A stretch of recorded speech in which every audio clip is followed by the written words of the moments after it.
Yeah, I'm Ronnie Bender, mate. I see a completely cutting the other day about him, and they saying how easy he had it in prison. Easy, innit? Easy, mate. Getting a big bit of bird like 20 odd years, 30 odd years in prison, that's really easy. But if you're in there and you've got to do it, you've got to do it the right way, the best you can possibly do it. You know what I mean? It's only you that can do it, no one else. Yeah. But when I went to Chelmsford Prison and I met Ronnie Bender was the nicest guy that I've ever met. He was so good, you know what I mean? You go in there, he'd give you anything. He'd give me loads of stuff, biscuits, sugar, coffee, tea bags. Not tea bags, just dry tea. Anything I wanted. Anything that I wanted, he'd give it me, you know what I mean? Such a nice guy. And he did, yes he did. He did have a bell outside, not outside, inside his cell. Yeah, the bell. Yeah, it was on a bit of string outside. It was tied. It was tied to this. Where the flat used to be years ago. It was tied there. People just pull it. The bell would ring, and he'd just come to the door. Who is it? And I'd take the wedge out the door and all that. But 9 times out of 10, the door wasn't really shut. The door was open, you know, because when they're playing cards, they just pull it to. They didn't wedge it up and all that, that and the other. It was never smoking gear and things like that. Yes, they put the wedge under the door and people put the bell in. Who is it? If it's a screw, in a minute, governor. There was honestly, that was so good. The screw is you got a letter downstairs, Bender, or what, something like that. You know what I mean? And it was all. Everything was nice. There's no one really getting into trouble. Anyone getting nicked and all that. Chelmsford was just a nice, peaceful prison that everybody just liked everybody in there, you know what I mean? If you had a fight in there, you'd have a fight, you'd go to the toilet, have a row, and it'd all be forgot about the next day, or you'd go out in the yard and have a fight out in the yard, you know? It was none of that, everybody walking around with big blades, going to stab up people and all that. The only one really was like that was Togie, Dave Potter, and people like that. Terry Millman was the same, walking about sometimes. If they used to walk about 3 or 4 hours, then you know someone was going to cop it, you know what I mean? Someone was going to get it. Usually 9 times out of 10, it was over in B-Wing. Sometimes they could get into B-Wing, you know. B-Wing was so different to our wing. You had the centre, you had this like a stage thing there, you had you had our wing, C wing, B wing, and A wing was a nonsense wing. You had another wing that was kitchen by the kitchen that used to do all the films in there, yeah. Yeah, but Chelmsford Prison, great place. And I like Ronnie Bender when he used to come out to the field. You know, he's the worst rugby player I've ever seen. He had a bad leg one, but he was the worst. He used to get tackled wrong, and that's it. He'd go, no, I'm finished. You know, he was good football. He was a good footballer, but as I say, he had a bit of a dodgy leg. He was a captain. They called him Captain Bender, captain of everything. Captain of rugby, captain of the weights, captain of football. Yeah, used to come in, Ron, do a little bit of weights, not much though. Tell us that he was a powerlifting champion and all that, Ron. Used to lie a little bit as well. Yeah, he loved him. Jimmy Tibbs, the old man Tibbs, really loved Ronnie Bender. Yeah, the old man Tibbs is a big, powerful man. He was a massive man. He was like huge. His hands were twice the size as mine. Young Jimmy, I like young Jimmy Tibbs. Nice. Young Jimmy Tibbs, never ever have I ever seen him take liberties. Never ever. And he could do. He was a good pro, wasn't he, Jimmy Tibbs? And I used to see him shadow box. He played rugby with us a few times, not much. You'd be surprised, you know, not a lot of people want to play rugby, you know what I mean? Because it is a powerful game, and it is a hard game. Not saying that Jimmy Tibbs wasn't hard, but, you know, you don't want to start getting bashed about, you know, you want to start clunking people. Yeah, he played a couple of games, Jim, but we had some good people in Chelmsford when I was there. Roy Atkins, Mickey Blackmore, Kenny Beagle. Them three was all hitmen. They got killed. Them three I just mentioned all got killed. All got well, I'm gonna say they was all proper hitmen, and they all just got same thing, mate. They just got hit themselves, you know what I mean? But Mickey Blackmore, I think it was Holland. Watkins, in Holland, and Kenny Beagle. It was in a hospital car park, I think, Mile End somewhere. Yeah, he was Kenny Beagle. He strangled me, Kenny Beagle. He got me in a headlock, mate. I couldn't get out of it. Me and him had a row. He grabbed me around the head and the neck, and he strangled me. I liked old Kenny Beagle. Kenny Beagle was very, very quiet man, powerful man. He had massive legs, Kenny Beagle, but he walked quarter to freeze like that. His legs like that, quarter to freeze. But he was so powerful. His legs, massive legs. Very good body, mate. He was like really defined because he got in a powerlifting team with us. Yeah, we used to argue a lot, me and Ken. So he left the powerlifting team and went into just the bodybuilding.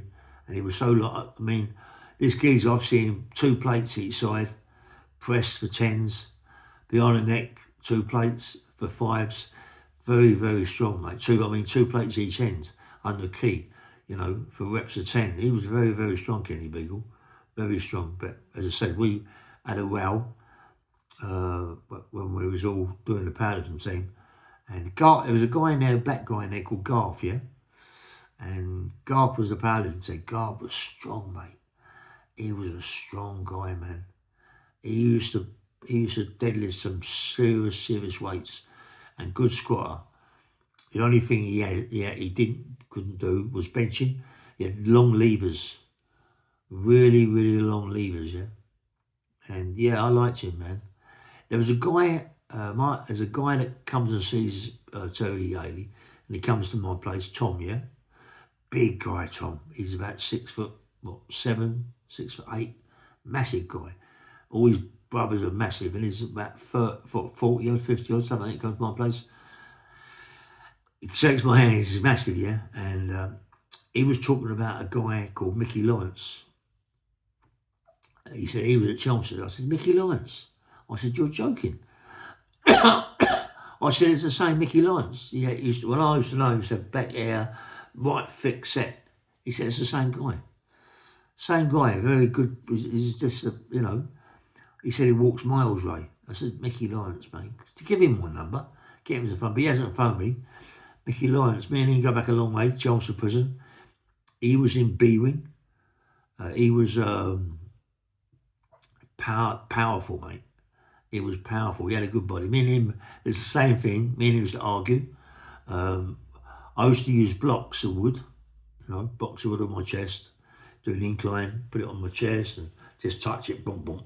And we used to do phenomenal weights, like 180s for 10 reps. I'm not joking, just clip the box, boom, boom, boom, boom, and keep it going. And Kenny Beagle, me and him used to have rows about it all the time, And yeah, I used to do 10, maybe used to do 8. But we used to fight about it all the time, yeah. But I used to like him. Not Kenny Beagle, sorry, Mickey Lawrence. Nice fella. Mickey Lawrence must be watching this. Tom told me that he watches my channel. So Mickey Lawrence, give me a call, because Tom's giving my number, mate. Give me a call. I like you, you know what I mean? He comes from over that way. I think it's South End he used to live. I'm positive. So that way anyway. Mickey Lawrence, eh? Yeah, it was a night. There was a guy in my picture. I'm standing there with with Peter Lyons. I forget the other 2 who were there, yeah. Well-known people, but I forget their names. And there was a guy, Sid Tomlinson. Sid Tomlinson was to the left of me, but his face was being blacked out. I think he must have blacked it out. He must have done something that I didn't know about, or a lot of people didn't know about, because why blank your face? Why blank your face out? And he was in B-Wing, and he come over to my side of the wing, C wing, and he's the one that done my cell. He made my cell like a Schreiber unit. I swear on my life, he cut all the lockers up. Now you could do what you like. You could do what you like in Chelmsford Prison, yeah. But he was an orderly in the officers' mess, and just it's crazy. You might not believe this, but in my cell was an armchair. From the officers' mess, he brought an armchair around. a big, I mean, about proper armchair. You wouldn't believe my cell was like proper, like a little front room. It was really nice. Done up, big light on top, it's a spin. Yeah, it was crazy. You don't believe me, but it was, you know.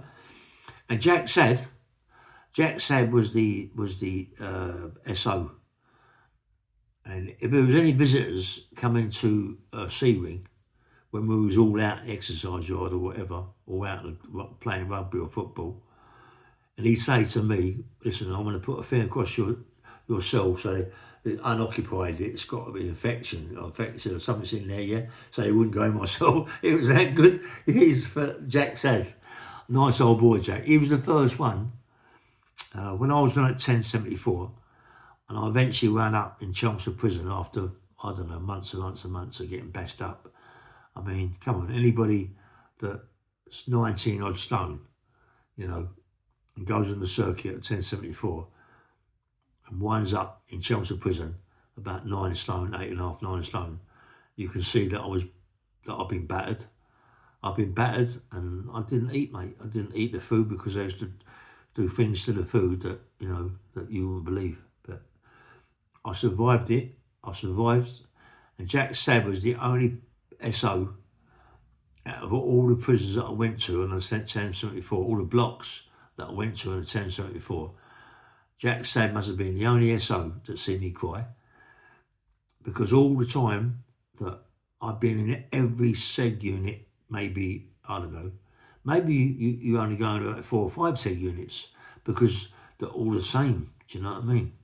And they keep moving you about, pick after a couple of 3 days, come in and drag you up the stairs or drag you down the stairs or whatever it may be, yeah? Chuck you in the back of the van and take you to somewhere else, you know, on the road. And, you know, you fall asleep, they drag you out again, drag you down the stairs, chuck you in the cell, bash you up, and all them sort of things, you know? And you think, oh, wow. And as I said, Jack Sad was the only man that seen me cry. When Jack Sad come into my cell, I said, listen, it's all over, mate. You're not going to hurt anymore. I cried, man. I cried like a baby because it was a relief. I just couldn't believe that it was all over. I thought they'd come in my cell to bash me up, and he just came in my... Because when I woke up in Chelmsford Prison Block, I woke up to a cell, a proper cell, you know, cupboards in there and everything, you know. I just woke up in that sort of a place, and I couldn't believe it, you know. Anyway, forget about that. But Chelmsford Prison, I mean, I put pictures, and really people haven't like done too much comments on it, or people ain't really, you know, looked at it and said, but there's pictures there of people that I was away with that went on the Christmas thing for the kids, yeah? And there's one there, or there's 2 there about Ronnie Bender looking as Father Xmas. They're precious pictures, mate. They're very, very precious pictures, you know what I mean? A name like Ronnie Bender, who got nicked with a craze, and no one's really commented on it as such, but Ronnie Bender was like, I don't know, he was like, listen, I know I talk about him quite a lot because Ronnie Bender was the guy that, if you go to a prison, yeah, and everybody in the wing I was on, C Wing, and so many on the other wings, like Mickey Blackmore. I think Mickey Blackmore was on our wing, on C Wing. I think it was Mick. I can't remember. He was on B Wing or C Wing. I can't really remember. But you've got people like Roy Atkins going into Ronnie Bender's cell and sitting down there. They're proper hitmen, yeah. And people like, I've got to say it, Kenny Beagle was a very one-person man. He didn't really talk to many people, have it around too many people. Only when I was in the gym with him. As I say, he was in the powerlifting team with me. But I met Kenny Beagle when I first started my bird, right? What happened? I think it was C Wing, or A. I'm not quite sure what wing it was now, but it was in the scrubs. And Kenny Beagle got a life sentence, I think, or 13, 20, something stupid. And I was there, and Kenny Beagle got me on the powerlifting team. And the first day that I was on the powerlifting team, we was doing squats. And Kenny got me doing all these silly squats. And I couldn't walk up the stairs to myself. Honestly, I was so bad. In the obvious bench, I did get up there, you know what I mean? But it was really hard work for me. And when I woke up in the morning, and I couldn't stand up, he'd ruined me, Ken. He'd ruined me. Anyway, bang, bang, bang, nice one.